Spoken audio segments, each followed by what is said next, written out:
జ్యేష్ఠమాసంలో శుక్లపక్షంలో వచ్చే దశమిని దశపాపహర దశమిగా పిలుస్తారు. మన ఋషులు పాపాలను తెచ్చిపెట్టే దోషాలను 3 విధాలుగా ఉన్నాయని పేర్కొన్నారు. 3 రకాల కాయిక దోషాలు, 4 రకాల వాచక దోషాలు, 3 రకాల మానసిక దోషాలను కలిపితే 10 రకాల దోషాలవుతాయి. మనం ఏ పని చెయ్యాలన్నా 3 పనిముట్లు కావాలి. అవే వాక్కు, మనసు, కాయము. వీటినే త్రికరణాలు అంటారు. త్రికరణ శుద్ధిగా చేసే పని మంచి ఫలితాలనిస్తుంది. అలాగే చెడ్డ పని చెడ్డ ఫలితాలనిస్తుంది.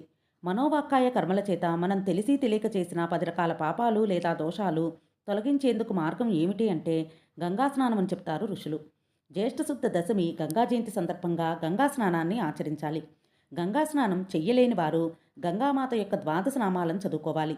నందిని, నళిని, సీత, మాలిని, మహాపగ, విష్ణు పాదాబ్జ సంభూత, గంగా, త్రిపదదాయిని, భాగీరథి, భోగవతి, జాహ్నవి, త్రిదశేశ్వరి అనే 12 నామాలను తలుచుకుంటూ అందుబాటులో ఉన్న జనవనరుల్లో స్నానం చేస్తే గంగా స్నాన ఫలితం వస్తుందని శాస్త్రం చెబుతోంది.